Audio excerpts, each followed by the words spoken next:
Madiakhaté Niang président alternative citoyenne ànd Soppi Thiès. waaw set setal bi dafa dugg ci cadre activité yu mouvement bi di def on a un mouvement politique alternative citoyenne ànd Soppi Thiès mais dafa am contenu bu ngand boo xamante ni contenu citoyen la donc dans le cadre des activités du mouvement on a une commission citoyenne boo xamante ni chaque fois bu gisee ne am na benn endroit à Thiès soxla na ñu taxaw fa améliorer situation ba en nettoyant dañ koy def donc loolu ci cadre boobu la ñu nekkee fii tey ànd ci ak sunu ay partenaires mooy Toit du Monde nekk aussi benn organisation buy yëngu ci lii ci citoyenneté ci social donc ñu ànd seeg ñoom tey pour nettoyer champ de course bi. waa gis nga loolu comme ñun fii lañ dëkk nag di ko romb tous les jours dañuy gis que ni bi salte woon na lool ba àgg foo xamante ni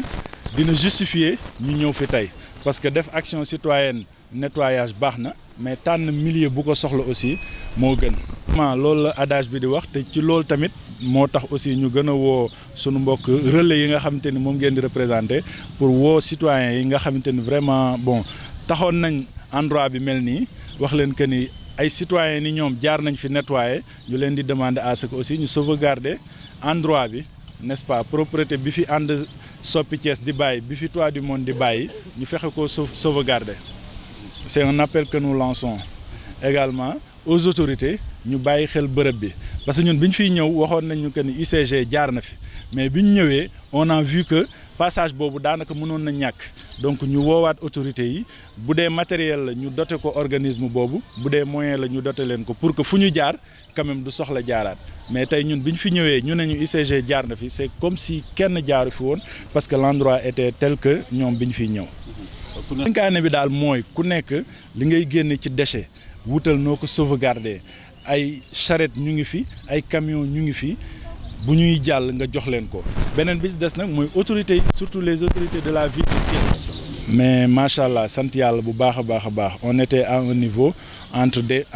on a commencé par notre quartier Cité Senghor mais tey wax dëgg yàlla on couvre tout Thiès. te li ci gën a neex nag mooy li ñuy def nii les activités citoyennes wax waa Thiès que ni au-delà des autorités municipales au-delà des autorités étatiques les citoyens thiessois que nous sommes mën nañ jël en charge suñu ville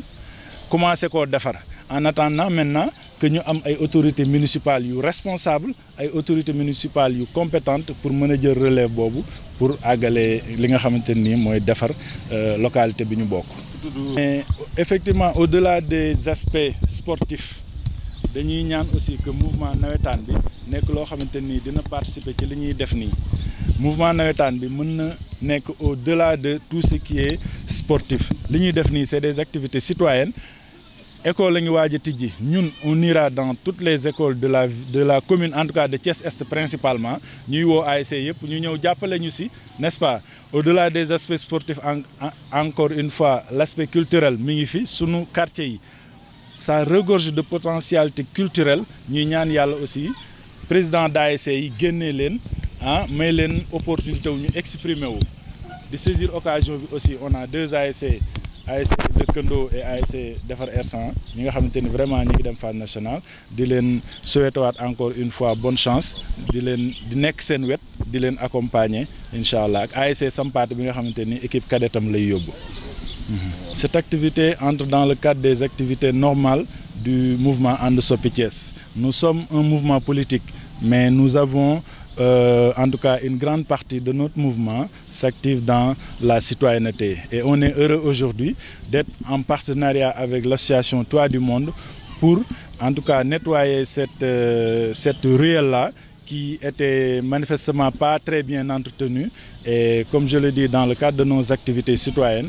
c'est la troisième étape du Clean Up Challenge qu'on avait engagé il y a de cela plus de 5 mois et c'est dans une suite logique des activités du mouvement qui ne se limite pas qu'à la politique.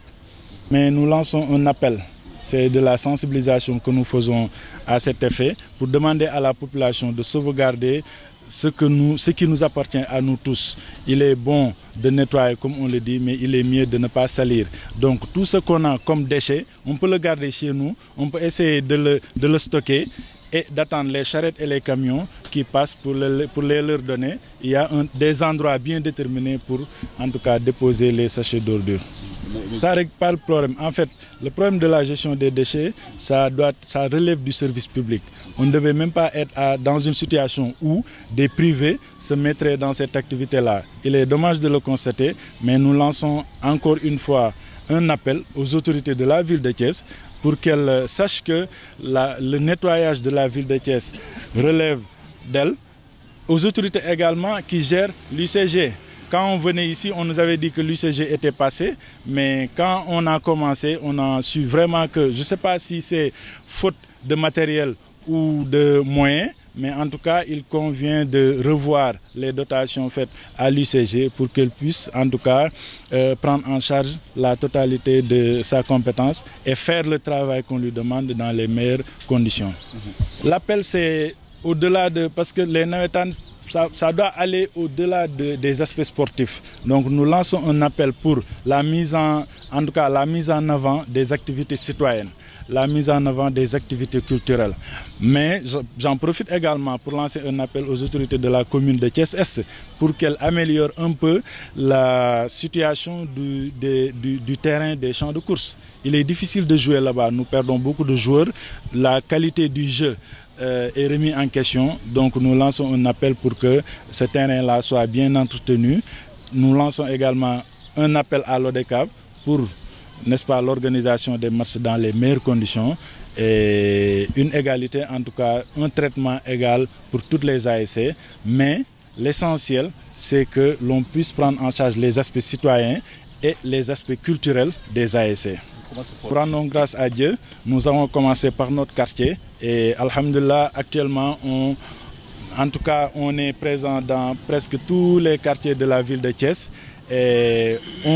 le plus important en tout cas que la population doit retenir, c'est que c'est un mouvement politique, mais c'est un mouvement qui va au-delà de ça. C'est un mouvement qui est proche, très proche des populations. Et on a constaté, quand le président de And Soppi Thiès s'est levé pour aller encourager les ASC de Thiès, tous les autres leaders se sont levés pour faire la même chose. Il est bien de copier, mais il est bien aussi d'aller au-delà des slogans. On a vu que quand le président, là, par exemple, a lancé, n'est-ce pas,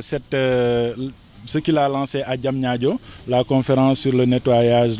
la propreté, Sénégal zéro déchet, des leaders se sont levés pour lancer des slogans. Il faut aller au-delà des slogans. C'est ce que fait And Soppi Thiès. Nous sommes dans la citoyenneté et ça, j'insiste là-dessus parce qu'au-delà du politique, il faut améliorer le cadre de vie, l'environnement de vie, être proche de la population, faire dans la proximité comme en tout cas le soutien And Soppi Thiès.